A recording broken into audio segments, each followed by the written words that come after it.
Uh,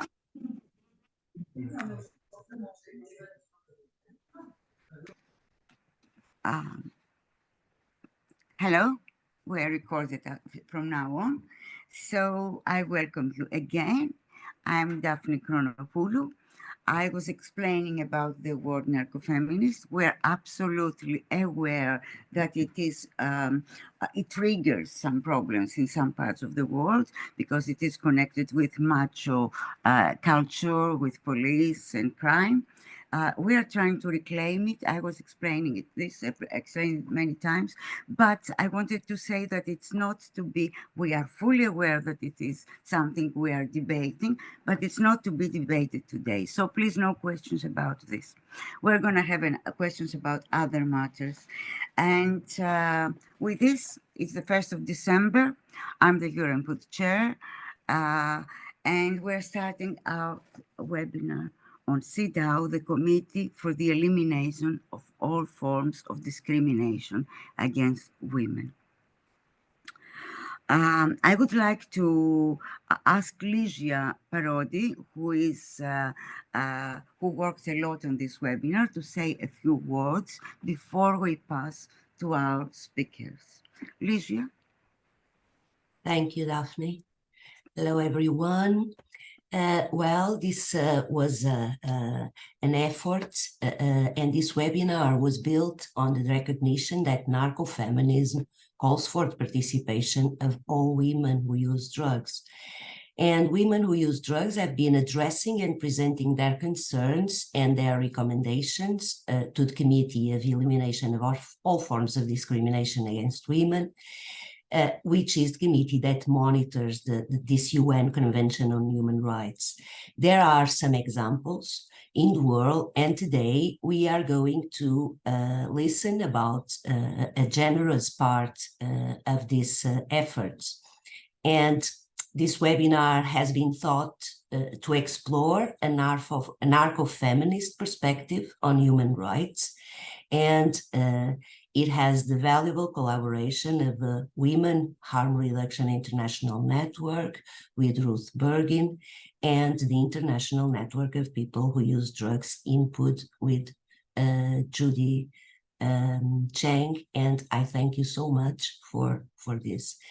And so this webinar is to go on engaging with women that wish to follow on building a narco-feminist community and advocating for our rights. Back to you, Daphne. Thank you. Thank you, dear Lígia. Ruth Birgin is an independent harm reduction and drug policy consultant. She's the founder of WHRIN, and she was the coordinator of WHRIN until very recently. Ruth has been active in the fields of drug user organizing and harm reduction since the late 1980s, initially in different states across Australia, and since the early 2000s internationally, with a particular focus on Asia and East Africa. Throughout her work history, she has demonstrated a particular interest in issues affecting women who use drugs and exploring innovative solutions to bring real change at service levels. WHRIN has grown exponentially over the past few years and is proving an effective vehicle for working with women who use drugs and others to understand and address gender gaps in harm reduction service provision. We're very glad to have you with us, Ruth. Thank you very much, Daphne, and thank you all at INPUD for organizing this really important and timely webinar. It's really great to see growing interest and momentum gathering around CEDAW processes and how they might be used to advance the health and rights of women who use drugs. I want to give you a bit of an overview of our experience of CEDAW to date. as WHRIN and as part of the WHRIN strategy to, if you will, break into the women's movement.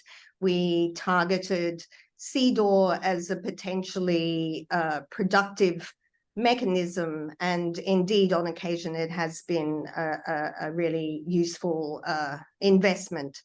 I might just go back and talk a little bit about our strategy and our positioning on the women's movement. What we have found is that the women's movement at large, with very few exceptions, doesn't tend to be inclusive of women who use drugs issues, and movement has been very much sidelined, and that's something we're working very hard to address and ultimately reverse.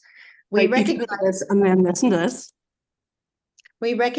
that CEDAW recommendations or their concluding remarks hold great weight, particularly the ones that they issue in bold when it's decided by the committee to highlight particular issues. It means that the government at hand must respond. They must make endeavours to deliver on the recommendations, or at the very least deliver a report on why they haven't, what the obstacles are and what they plan to do about it.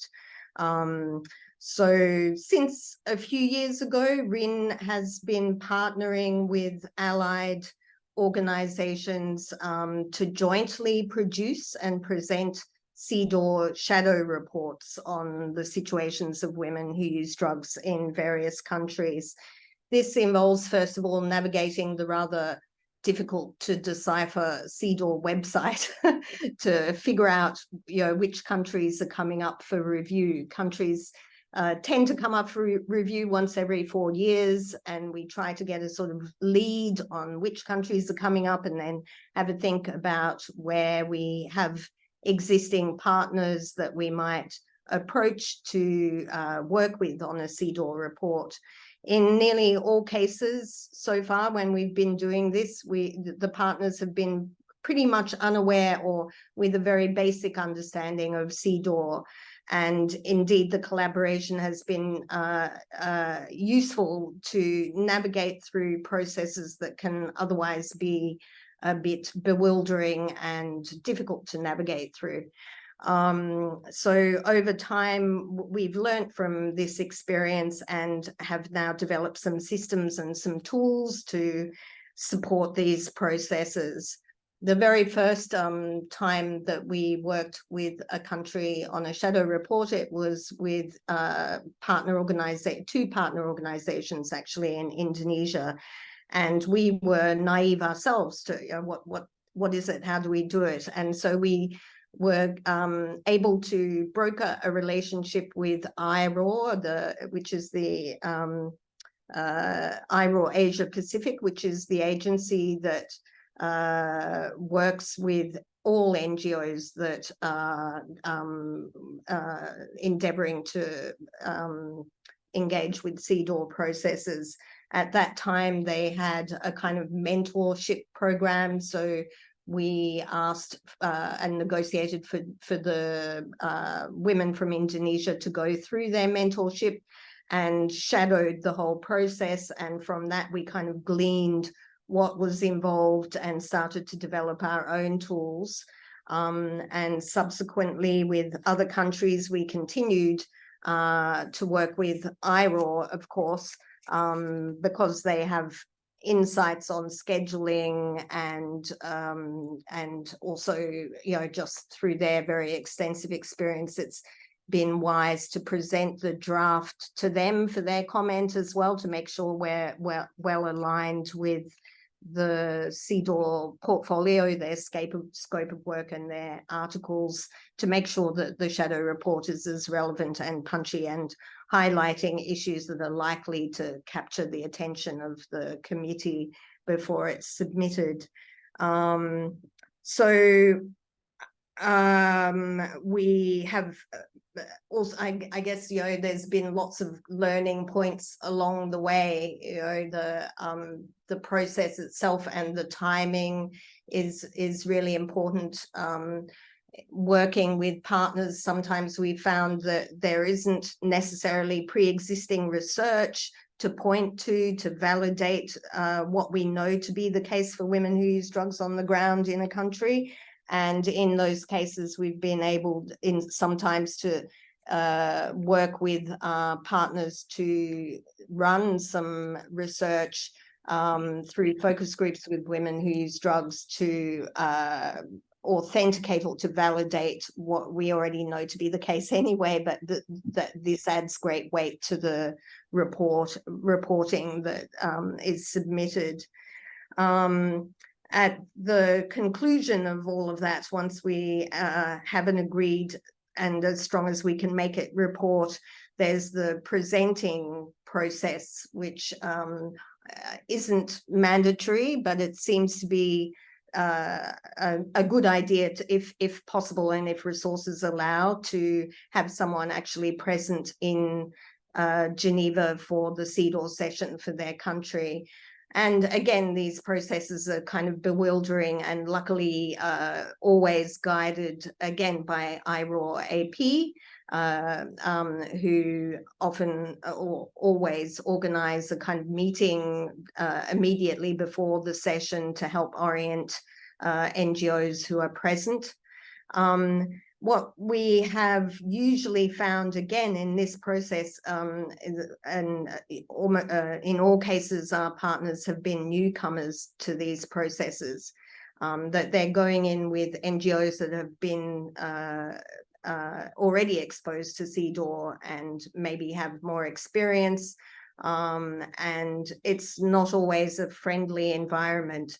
All the NGOs are given 10 minutes collectively to present their shadow report, and when there are many NGOs, it becomes a bit of a kind of argy-bargy process to get any speaking time for the formal session with the government of the country, and also for the they call it an informal session with the country's government there, and that's followed by a session with the CEDAW committee itself over lunch, which is similarly a space where it's hard to establish space for speaking and for answering questions.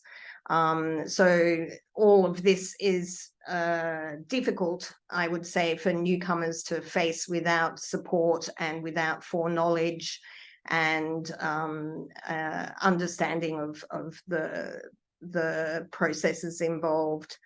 I would say as well that after these years of experience now with 4 countries, we've worked over time with Indonesia, with Portugal, Ukraine, and the Philippines. We have had astoundingly successful outcomes for 2 of those countries, and absolutely no mention and horrible disappointment with the other 2. And the wild card seems to be in the committee itself. The committee has, I think it's 23 or 25 members who change over time, and not all of them are friendly or familiar with harm reduction and issues around women who use drugs. Some of them are quite conservative. So it seems to be a bit of a lucky dip depending on which members of the committee, and particularly which rapporteur is reviewing the country of the day. And so recognizing this, we've also banded together with some allies and an NGO to speak with the committee. We found that there is an opportunity to actually provide a briefing to the committee. The whole committee, unfortunately, isn't obliged to attend, but we thought it would be a great idea to give them overview of harm reduction and the situation for women who use drugs globally, and the imperative of being more inclusive of women who use drugs issues when they are presented to the committee. So when we did this briefing earlier this year, Not, as I mentioned, not all of the committee turned up, which was disappointing, but we were able to start looking at who we might continue to liaise with going forward, and hopefully, you know, that was one of the imperatives as well, to try and build a relationship with some of the committee members. There are new committee members coming on, you know, another change of membership coming up shortly, and we plan to have another go at this after the last shadow report presentation, which was for the Philippines. We had huge hopes. Obviously, the situation in the Philippines, as everyone knows, is appalling, and most stones have been turned as far as the UN human rights mechanisms work, bar CEDAW.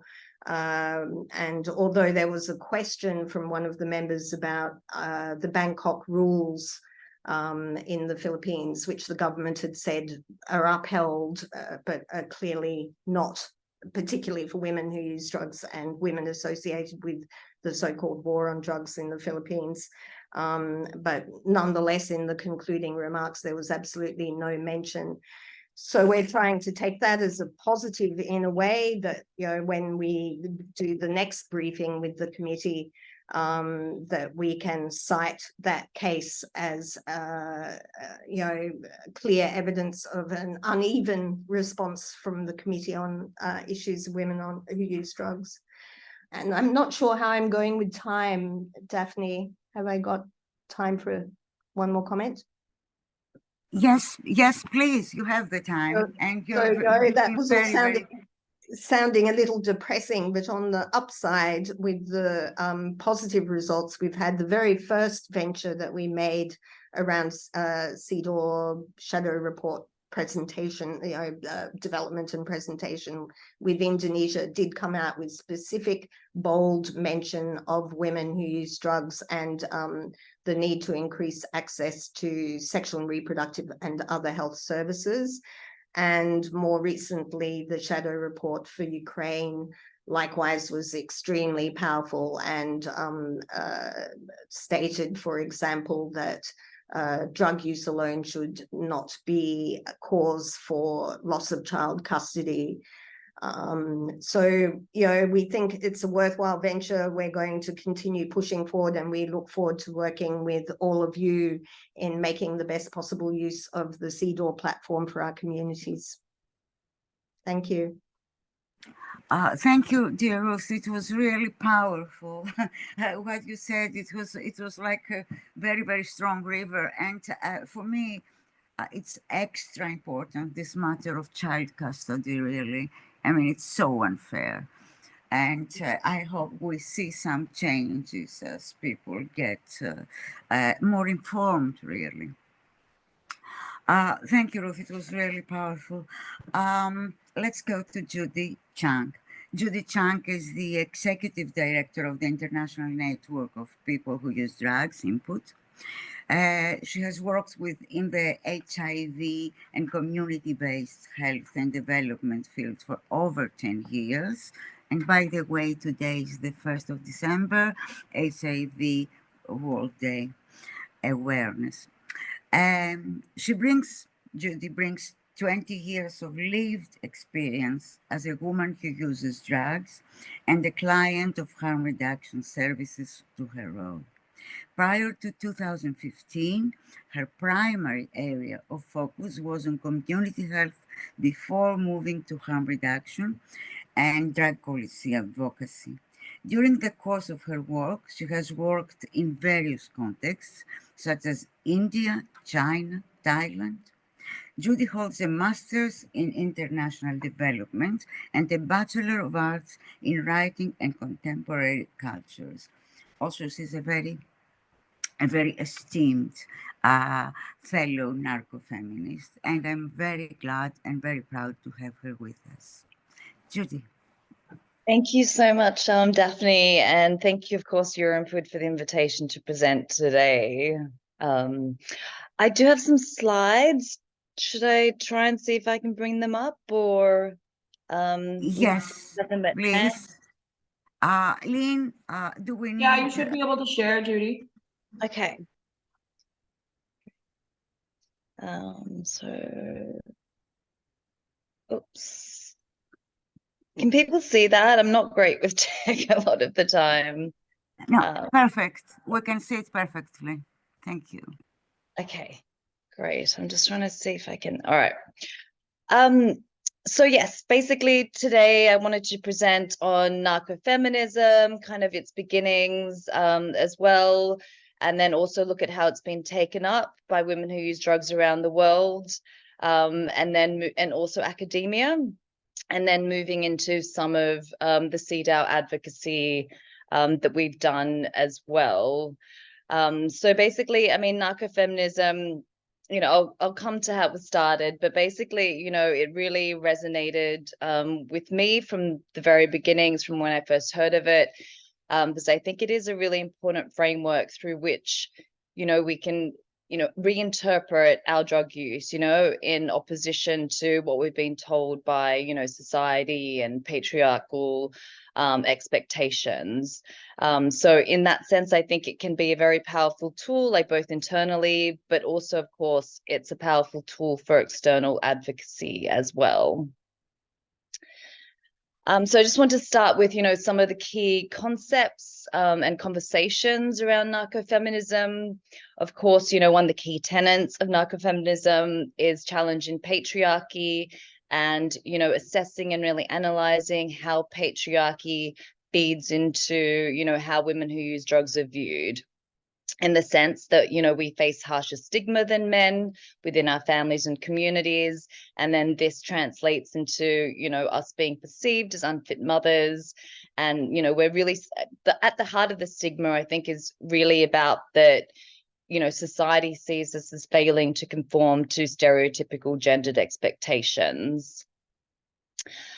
Of course, intersectional feminism is key to it. As mentioned before, often within the feminist movement, the women's rights movement, women who use drugs, aren't very visible. We've been ignored. But at the same time, we know there's a history of feminism of always having been, challenged by women, from the margins, so to speak, and over time, feminism has had to be more inclusive of Black, Indigenous, people of color feminists, lesbian,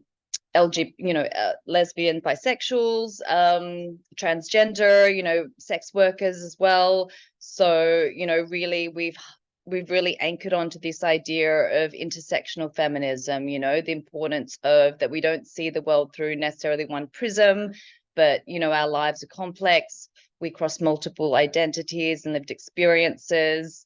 And as women who use drugs, we have unique experience and struggles that we can also, bring to feminism, but also, we have the right to also use feminism and the feminist narrative to push our movement ahead.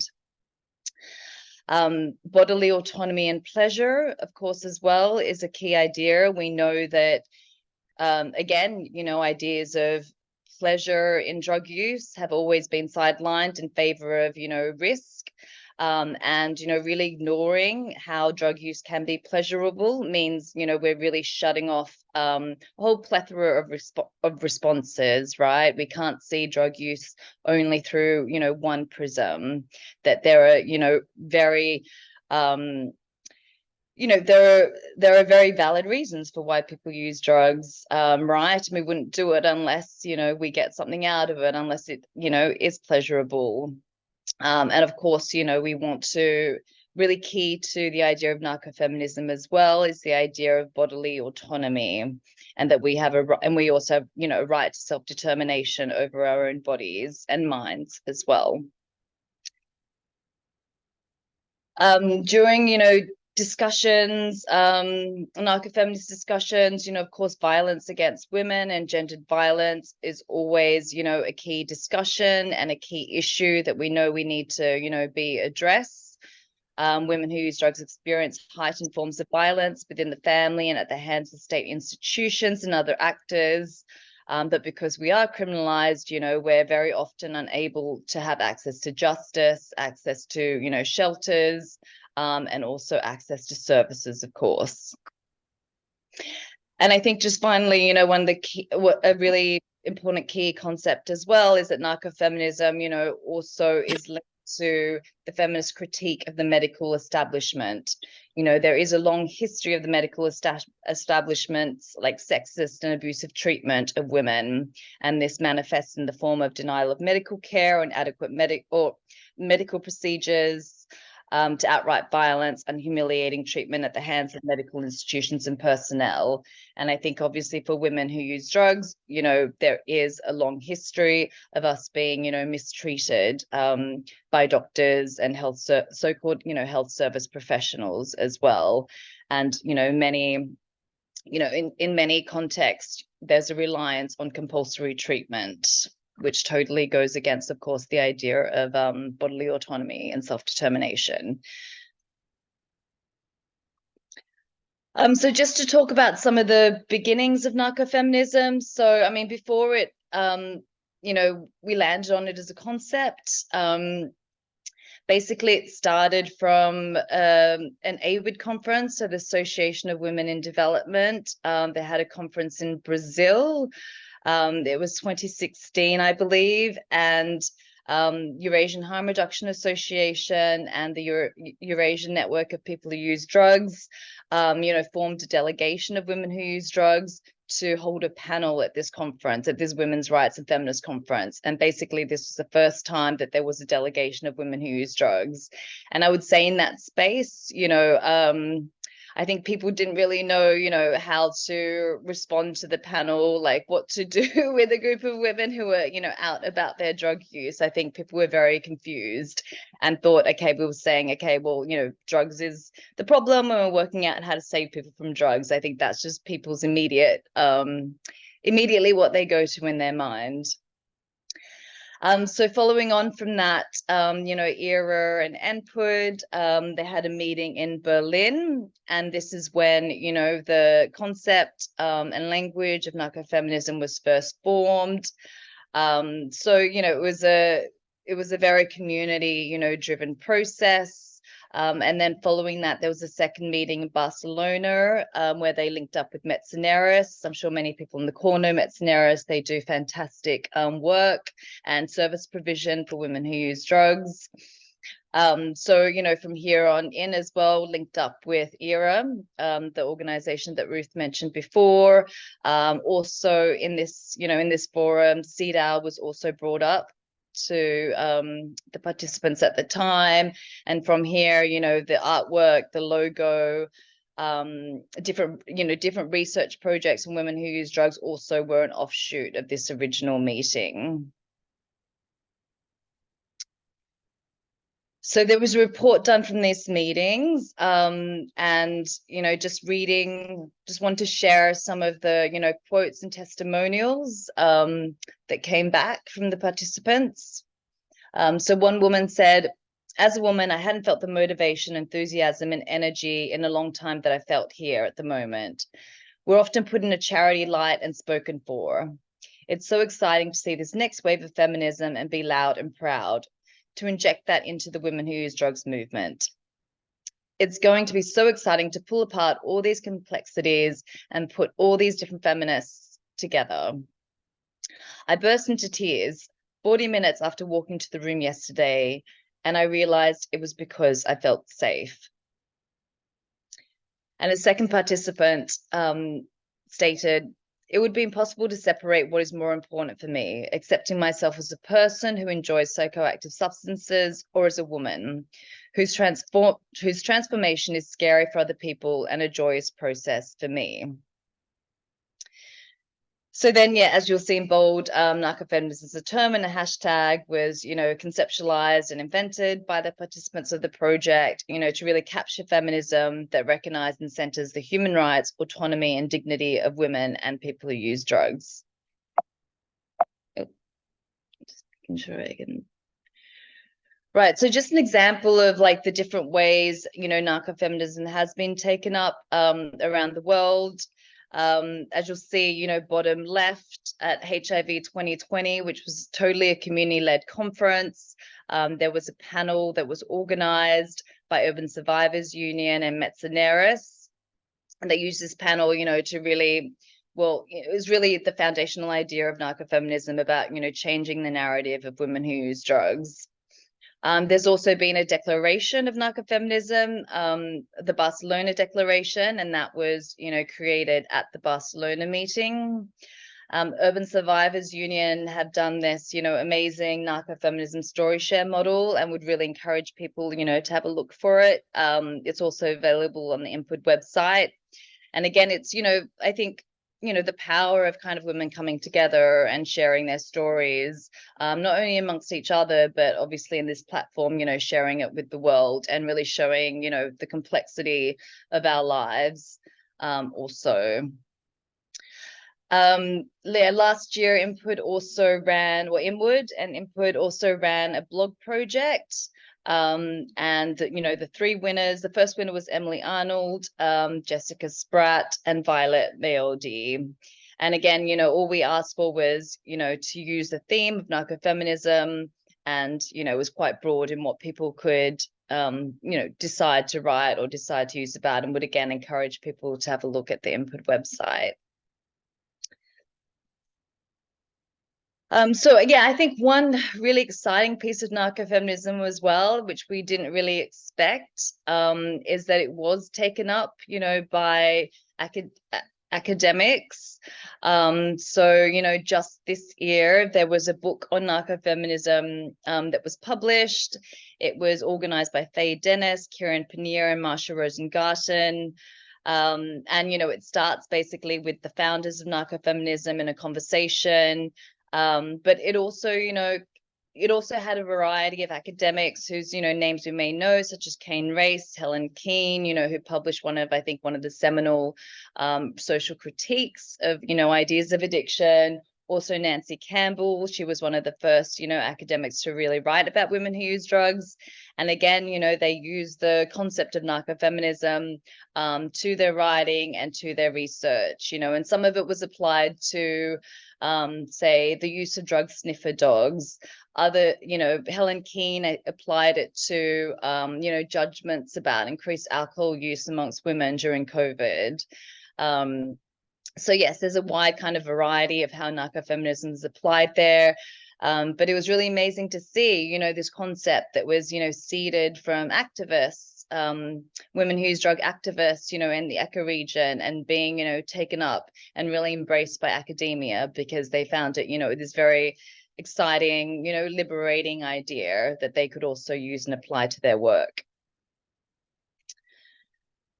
So just on CEDAW, so yeah, in 2018, Asteria, Kyrgyzstan, they're another, brilliant organization that runs services for women who use drugs. They're peer-led.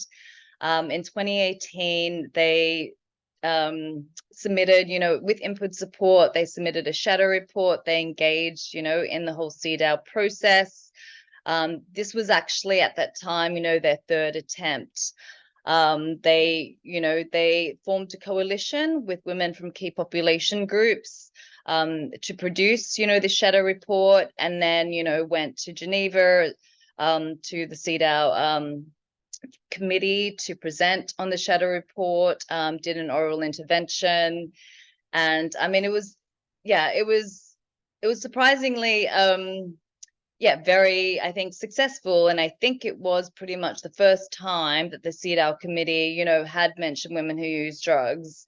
And also they included, recommendation for decriminalization. So you'll see on the left-hand side that I've just drawn out some of the recommendations that the committee made related to women who use drugs. But there's other more, broader recommendations that can be used, like kind of calling out the state, calling out the state, but also media in Kyrgyzstan for, propping up really problematic stereotypes and representations of women. Also calling out, discrimination in all its forms, etc. I mean, these are just a snippet, but would, recommend for those that are interested. We documented this as a case study. in one of our publications. So you see on the right, women who use drugs in Kyrgyzstan, experience of writing, working on a CEDAW shadow report. So in there, it's got all the recommendations listed, and it's also like describes, the process and some of the lessons from that. So I think for anyone interested in engaging in CEDAW, especially, women who use drugs, that this is a really kind of useful kind of guide, and, shows their experience. INPUD have also done a technical brief as well, and this was following up from the Kyrgyzstan example, and produced a guide for women who use drugs who want to engage in the CEDAW as well. So we really would encourage people to go to that also.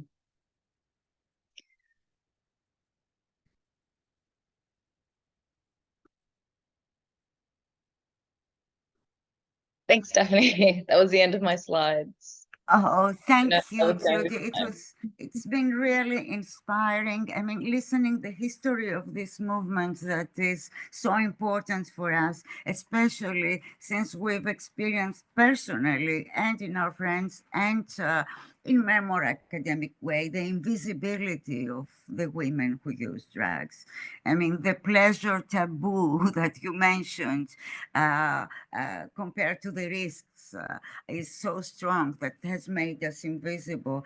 I remind to our audience that CEDAW has started since 1981, and women who use drugs were totally invisible and weren't there until very recently. And Judy's presentation really touched my heart because it's something I've lived through, and I've suffered personally, and I've seen my friends suffer, but also I find it absolutely unfair that we don't have, in many countries, women who use drugs do not exist really, not in statistics. And it's very important for us to accept it because, as I say many times, even harm reduction, we see that is made for males and not for women.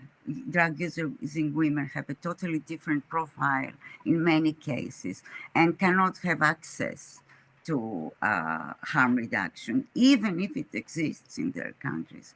So really, thank you very much, Judy, for this. Let's go to Lígia Parodi, my colleague in the INPUD Sisterhood.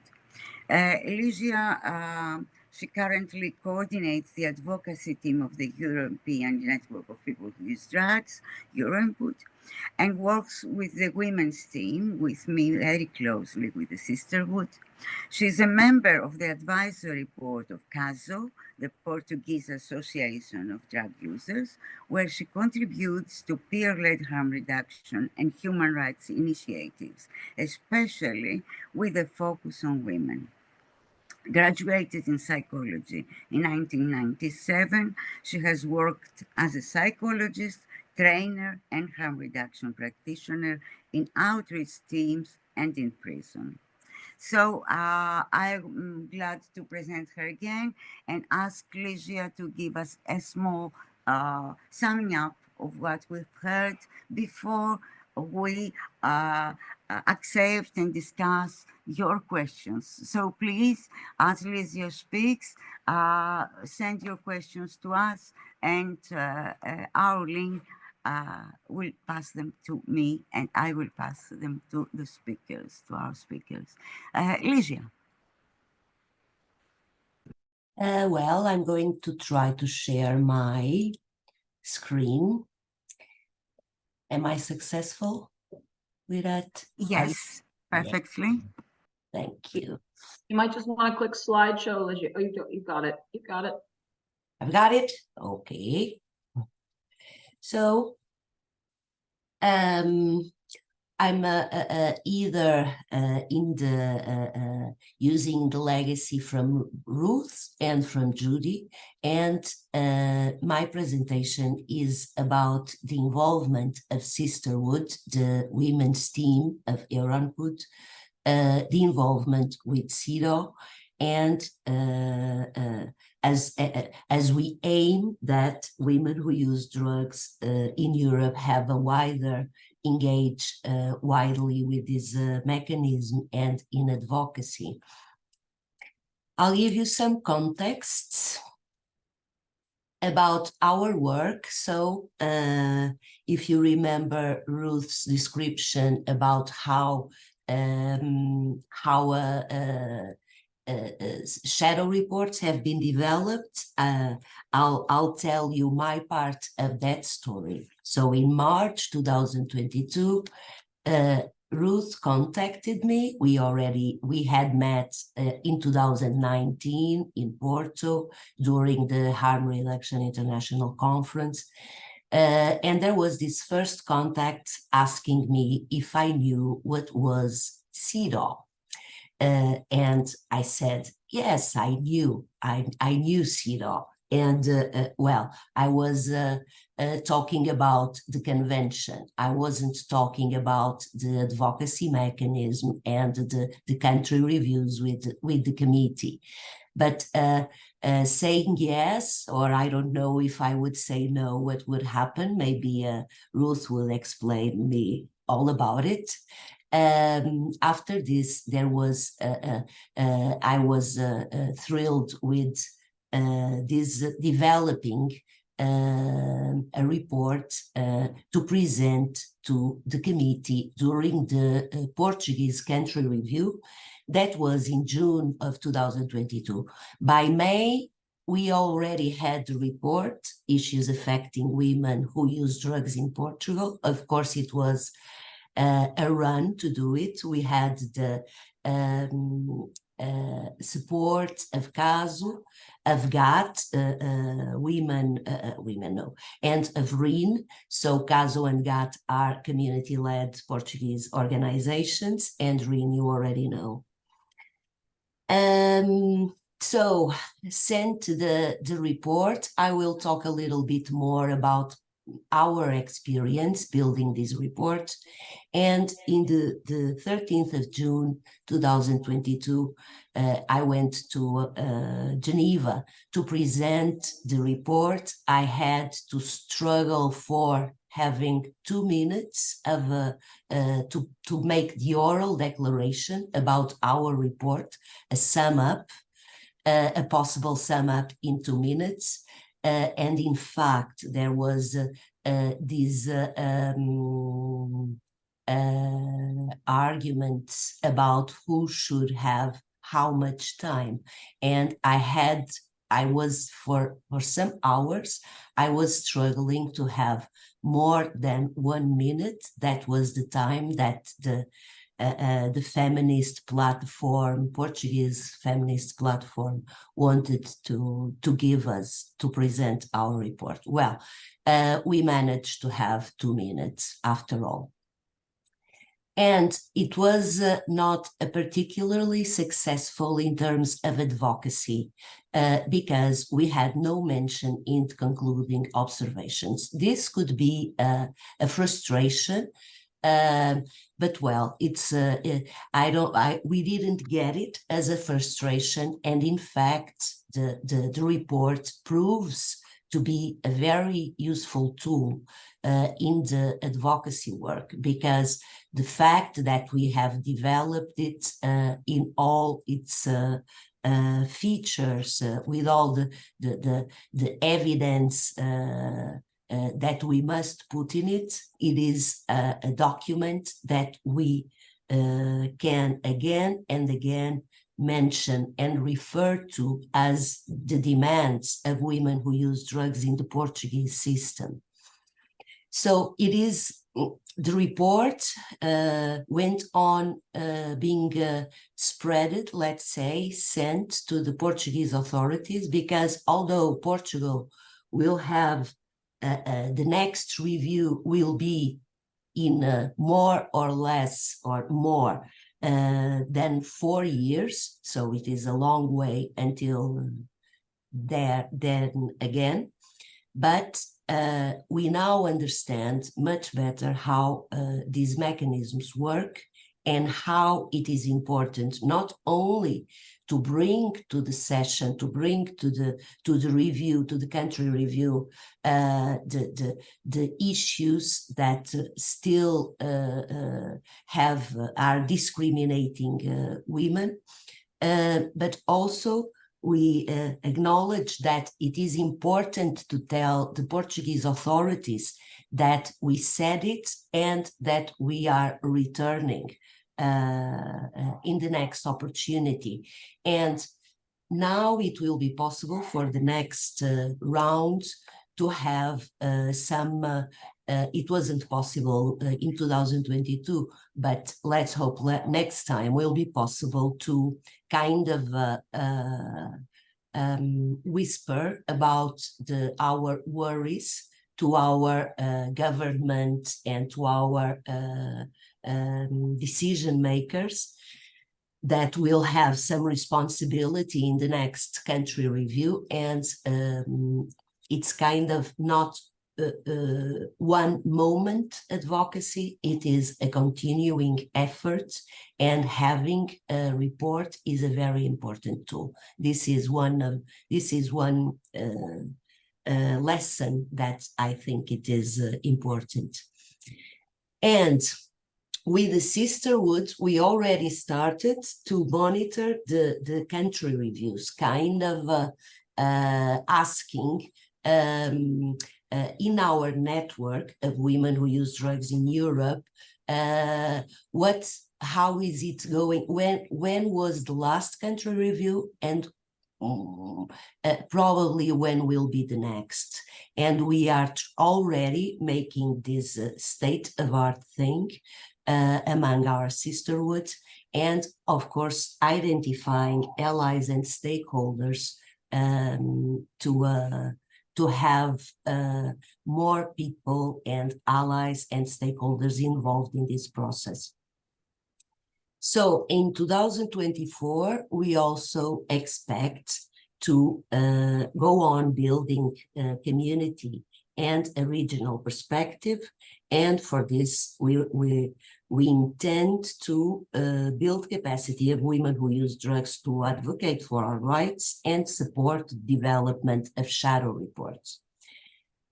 In 2022, it was very important to develop this report for the whole process, to present it. It was very important, the mentorship program that WHRIN had going on, which meant that I was meeting with Ruth and with Wangari Kimemia, who I cannot thank enough for bearing me throughout all that process, and how important it was to have this support to develop the report. And this is a lesson that I would like with sisterhood to spread, and this kind of process to spread with other European women who use drugs. So the Portuguese report, just to give you some highlights, identified some priority issues. I'm highlighting here the gender-based violence. It's something that I'm sure can be spotted in every country, in different levels, but in every country. The lack of equity in the access to harm reduction, health, harm reduction and treatment, and the disproportionate sentencing. Of course, the priority issues have to refer to have some the evidence beneath. This is the dynamics of the report, the identification of the issues, and then the evidence that we can find about it. So everything that Ruth said about the difficulty about having disaggregated data is, of course, also an issue for the advocacy in this field. And well, there is not all the evidence. In fact, the evidence we can find, either if it is prepared by the National Authority for Drugs or for some European institute about the national, the country realities and the country measures, there will always be lots of space for generating evidence. And it is also in our power to generate some evidence, especially qualitative evidence. And we did it for the Portuguese report. We did 2 focus group discussions with a total of 19 women, and one in Porto and another one in Lisbon. And this is the kind of work that will develop if there is already some connection with what's going on in the community. This was the case with CASO and MUSA. CASO is the Portuguese Association of People Who Use Drugs, and MUSA is the women group. And in Lisbon with GAT and with MANAS. MANAS is a group of women self-help group, a mutual help group of women who use drugs in Lisbon, with questions like about the needs in harm reduction or in health services, about reporting of violence, or about the shelters that are available for women who use drugs in need of in situations of violence or so.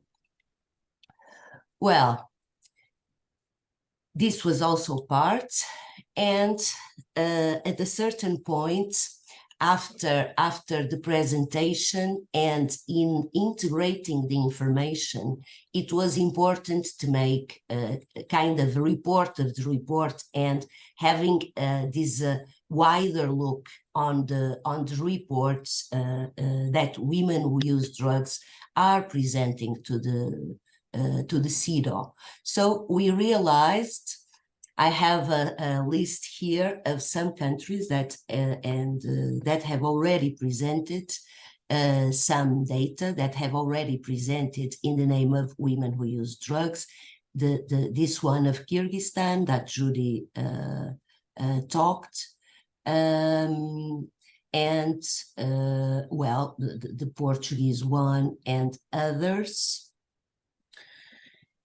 And well, these other sessions, maybe this from in 2014, 2015, it's kind of a mention to women who use drugs, but you can also find mentions in these early reports to CEDAW.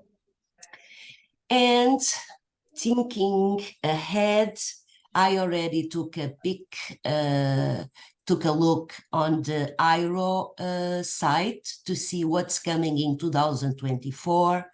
And we have the country reviews. I picked up the European countries that are shown, are going to country reviews next year. And it is Greece, Italy, Estonia, Montenegro, and the Netherlands. And 2025, who knows? So it's something that we don't know for a long time before. So it is quite a question of time to manage to do it and present it. Well, it is not an aesthetic reality. It's always, there is always new things coming. One of the new things, and to finish, I would like to mention is this United Nations High Commissioner for Human Rights report. It was released in September this year, and it aims to inform the drug policies about the human rights. It is a very interesting move in this United Nations settings. I believe it has to have some impact on drug policy, And one of the things that were that are in this document is the findings that they are putting in front. One of them is the documented use, documenting the use of drug policies to target marginalized groups such as indigenous people, people of African descent, and women. I believe that one report now made to the CEDAW should, of course, integrate this UN Commissioner report for human rights. Well, I have also this,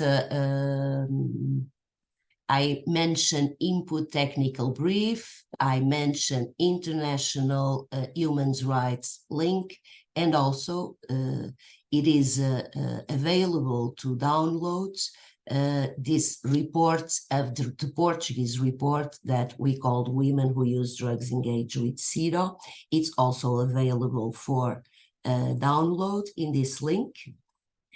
And please, if this line of work interests you, please feel free to contact us, me and Daphne, particularly if you are interested in our plans to 2024. And thank you so much for coming. Thank you, Lígia.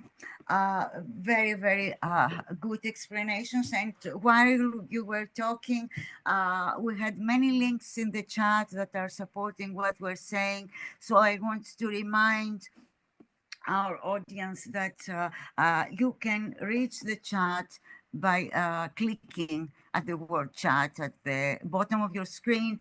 And then there are many, many links from Medzineres, whatever we mentioned, and Manas to the reports. Parina added the report for Kyrgyzstan. I mean, it's really, really interesting, our chat today. And we're waiting for your questions to our panelists. The first question has arisen from our own Eilish, who is a co-worker of ours.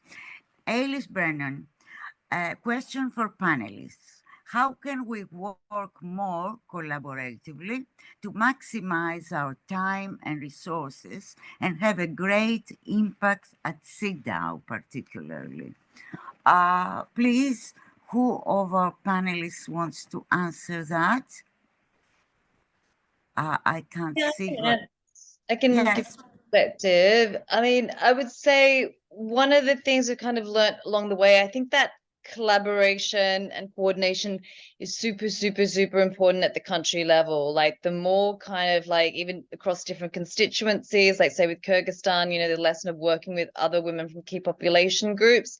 And also we're seeing in the UPR, like the more you can link up and do joint reports, even if it may mean less time speaking, your report will get like more attention, definitely 100%. So I would say, you know, that coordination and trying to get more constituencies, more sign-ons on the you know, a joint shadow report is important. I mean, I would say for us at global and regional, like, you know, we're providing TA, right? So obviously most of the work is done at the country level. I guess it's just about coordinating to make sure we're not working in the same countries, or if we are, there's a specific reason.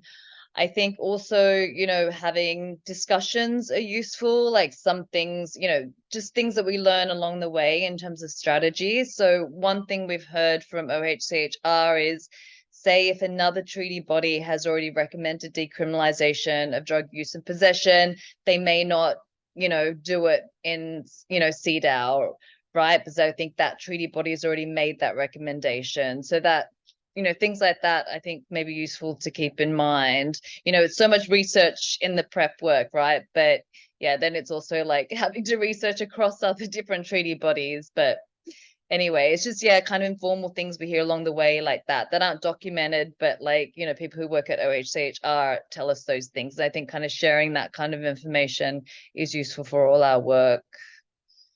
Yeah, I'd like to add to that. I think opportunities like this to share experience in what is still a relatively new venture for us are really important.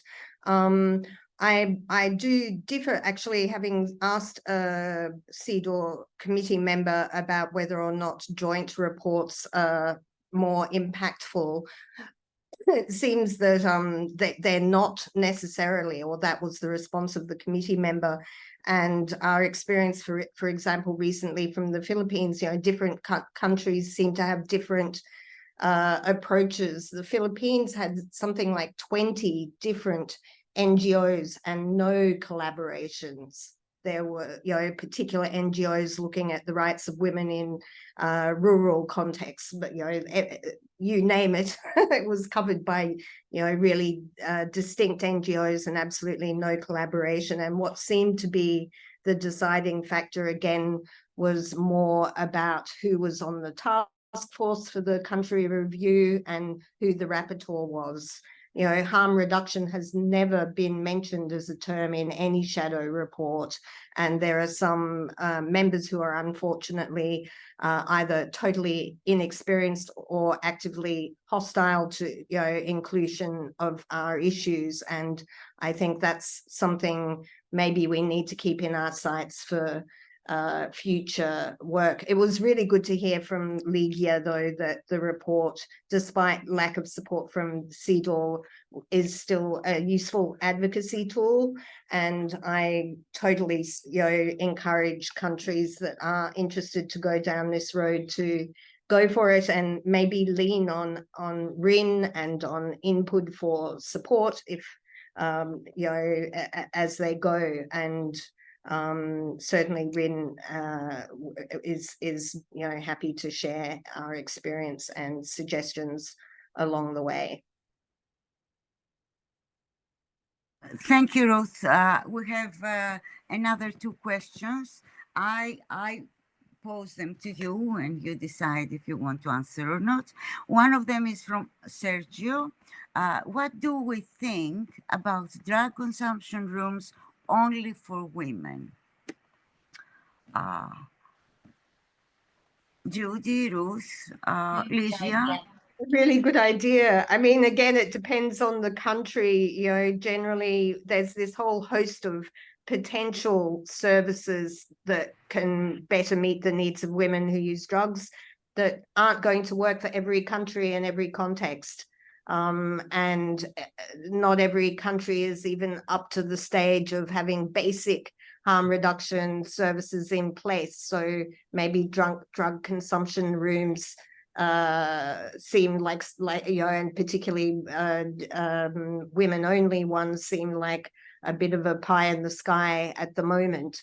And in some countries, maybe, this isn't such a pressing issue. But yeah, I think lovely where they exist. The one in Canada seems to be hugely important for the clients.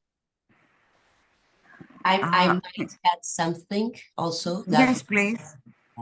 And because I know Sergio and I know the Portuguese context a little better, so I'll say that it's not only drug consumption rooms, but also, but it is all the harm reduction services that should attend and have specific ways of having women or working with women, and not only the DCRs. And you asked Sergio about DCR only for women. You know that our DCRs are very well under dimensioned, and of course women could be specific needs could be addressed, maybe not with one specific DCR for women, but with schedules that can be only women. And this is a way only for women and diverse gender people who use drugs. So it's a way of seeing it. It depends on dimension, on the number of women that have this need. But you know that the violence, the gender violence that women suffer also in those contexts call for the need of adapting the functioning of the services to these needs. Thank you, dear Lígia. We'll have another question, especially for you, but now let us proceed. A question from Matt. How does INPUD and WHRIN plan to build capacity for women who use drugs around the world to make use of CEDAW processes? This is a question from me too. I'm really interested to hearing Ruth and Judy. Okay, well, I think the model that we have developed and sharpened over time is an effective one. And we hope to be able to get the funding to continue that. And I have to say, though, each time we do engage with CEDAW, we learn more. We haven't, it's a little bit, I guess, comparable to the CND. Many of you will have been to one or more CNDs, and like me, I learn more each time. But I think we're now in a position to work with confidence and partner with countries to jointly produce reports. That seems to have worked. It does, of course, depend on resources. You know, we always want to fly in the partner organization. We don't attend ourselves, but we try to give support around the clock for the person that's in Geneva, as well as working together on researching and developing the report. And we have tools in place now as well. You know, if we are able to get resources together, we'd love to work with INPUD and other networks to you know, give kind of an outline of how things run with CEDAW for countries that are actually working on a CEDAW report. And that might be something we'll do, but we're certainly interested to have another go at a briefing with the committee and try to bring them up to speed. And it would be great if they could somehow be made to be accountable to not excluding our issues. It seems such a slap in the face and really remarkable that this can happen at the UN level, and whatever we can do to reverse that, I think, is really important. Thank you. Yes, I laughed. You couldn't hear me, but it was really, really interesting. Judy.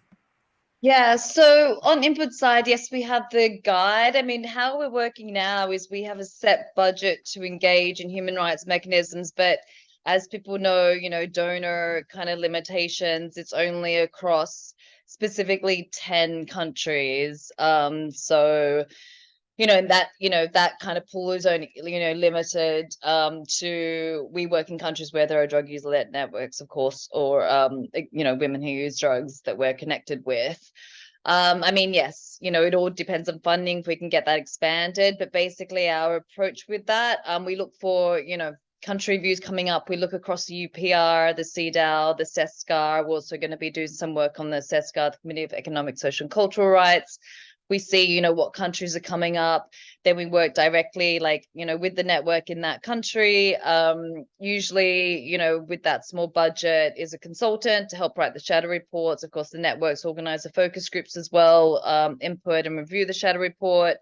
Then within that budget for the country, like we will include, you know, travel to Geneva, and also it's always dependent on resources.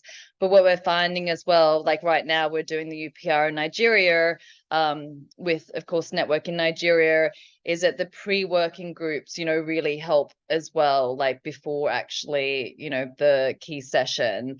So I think, yeah, the support is, you know, resources, you know, accompaniment throughout the whole process, the shadow report, but also like accompaniment like through to presentation, oral presentation, doing 1-pages. With the UPR as member states, so it's different to the CEDAW committee, but yes, working out in Geneva, then the targets, right? And who you're targeting, setting up meetings, etc. So all dependent on resources and depending on what country is coming up in review. Yeah, thank you, Judy. Resources, always resources. That's such a huge problem. We have a question for Lígia from Matt. Can you Yes, tell us more about the sisterhood Huron women? plans, Sorry? sisterhood plans. That's INPUD, sisterhood plans for the future. That's the question, isn't it? You have read the question. Yes. Can you tell us more about the INPUD women's team and how they will support groups of women who use drugs to develop shadow reports? I would like to say a few words about the INPUD women's team, and Lígia will speak about CEDAW, because INPUD's women's team is it's the sisterhood, women who use drugs, and it's the women of our teams, of our members. Europe, we discovered as we were working on it, is very diverse in human rights and in the way women are treated. We have countries that, European countries, that our women cannot even show their faces. And we have other countries that women are very open about their drug use. They have places to meet. They have harm reduction centers. Although, and let us not forget, that even there are serious problems, like custody of children, like treatment generally by society and the stigma, etc., etc. So for me, those last 5, this is my 6th year, we're entering years in INPUD, have been really interesting. As a feminist, I was shocked in the beginning when I discovered that it was mostly men who were working for our rights. And as I worked on the field, I discovered how different drug-using women are. We have a different profile that hasn't been taken into consideration when treatments or harm reduction centers were planned. One small thing I'll mention just to give you the dimensions of the problem. Most of the drug user women are working. They might work in sex work or in an office, in a bank or wherever, but most of us are working compared to most drug-using men who you can say they have a great percentage that are unemployed. So a working woman cannot really take 2 hours out of her job to go to a harm reduction center like in Greece and take her methadone or her buprenorphine. Because if she does that, she has to tell to her boss or to her working environment what she does. They might not want to give those hours for her to go and take her medicine. But even if they say yes, why should they know your personal health issues? Why should you suffer from stigma? And this affects the motherhood too. A woman usually might have children, so she knows that if she goes to a harm reduction center, she will maybe risk losing her children because she will be under programs of women who are drug users. And so most of the women I know buy their harm reduction medicine in black market and not, whereas they could find it free by the state, but they wouldn't really risk it. This was a small example to show how different the profile of a drug-using woman is and how many problems we have and how different it is to the usual drug user stereotype. Sorry for taking your time, Lígia. To you about CEDAW. Yes, well, the question about the plans that we have for the future. knowing that we still have to secure funding for it, but we already been working on that. We wish to develop the engagement of women in advocacy, and specifically with CEDAW. Of course, I think it is something that I'll be attentive to WHRIN's work, to INPUD's work, so that we can also integrate the lessons from that. But I would expect that we could have a focus on CEDAW for the time being, and maybe spread it for other human rights mechanisms too, like those that Judy mentioned. Meanwhile, the idea for 2024, and knowing already that there are some countries that will have their country reviews, and it's Estonia, it's in Europe, Estonia, Montenegro, and Netherlands. It's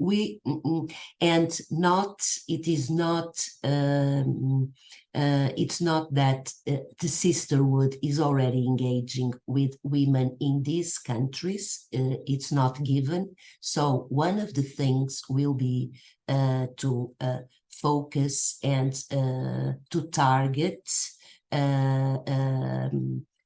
people who use drugs in these countries, and men and women, and men could be very important to kind of make the link to women that could be interested in this work. We have already been working with our members, asking them for to bring us, to provide us, to bring us some women that are willing to participate. And well, one part would be to support the development of shadow reports.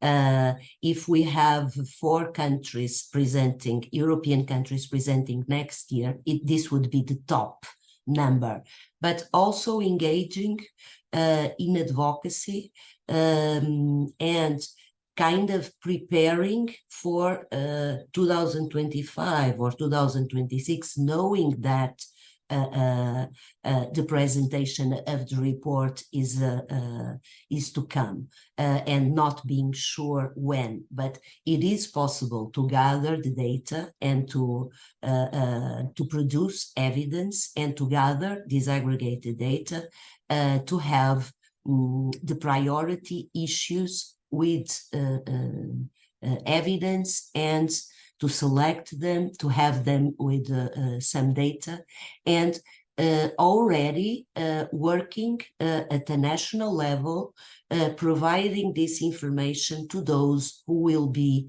presenting the country review, to the authorities that will be presenting the country review. Something like, we are going to present this because there is this issue, and this is a way to work at a country level. And well, that's it. If we have more funding, we can extend it more. If we don't, we'll have to but I would hope that we could support at least 3 groups from 3 countries. I would hope that for 2024. Thank you, Lígia. Yes. I hope I explained it. Yes, perfectly, as always. I'm very proud of our panelists and you, Lígia, for being so informative. And I see the comments in the chat, and I'm really happy about our webinar.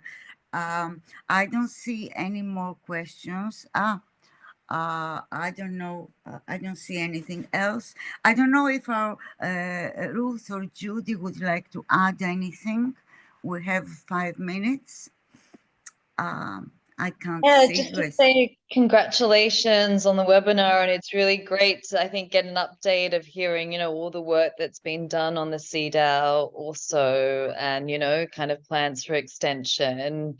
Yeah, I mean, just to add, yes, I know, you know, a lot of the work ahead is like, you know, developing shadow reports, finding resources, you know, getting those recommendations. But yeah, I would say just one piece as well, and I think something that, you know, we have to like INPUD have to think about as well in necessary is like, even once you get the recommendations, you know, like how, you know, how can networks be supported, or how can they have resources to monitor that, right? So we still know, you know, the fight goes on. So, you know, we hope that by the next time the country's reviewed, if we get a good recommendation, that there's actually been progress being made. But I still think getting that recommendation, after getting that, it still takes like, you know, lots of work and accountability work. Really good point, Judy. And I guess something that people should know about as well is that there is a organized midterm point between the 4 years, so between the session and the next review, which provides a kind of formal opportunity to feed back to the committee on progress or lack of progress around recommendations that we're interested in. So that's something to keep sights on. But yeah, I echo that. Thank you very much for organizing this, and maybe that's something we can think about collaboratively for how to make best use of not many resources to build strength around CEDAW, by perhaps taking turns in a webinar once every year or so to regroup on you know where we're going, and more tips for others venturing into this area. Thank you. It's a good idea, Ruth. Yes, thank you. And I feel that we must, and we've managed to be connected, I believe. We are good at it. I feel we always are in contact and informing each other, our teams and personally. And so I think the road ahead is open for us, depending on resources, of course. I want to thank you very much for giving your time to us and being here with us, the panelists, my colleague Lígia, and of course, let's not forget Lynn Jeffries. They are our INPUD operations manager and worked in the technical support today. It's something I couldn't have done alone, or Lígia should be here talking to our audience and not really trying to answer the chat or whatever Lynn is doing. Thank you very much to our audience, to Ruth and Judy, to Lígia, for being with us today. And I hope I'll see you soon. Thank you, Thank Daphne. Thanks, Lynn. Bye-bye. Thanks. Thank Nice you. to see Bye. everybody. Thanks, everyone.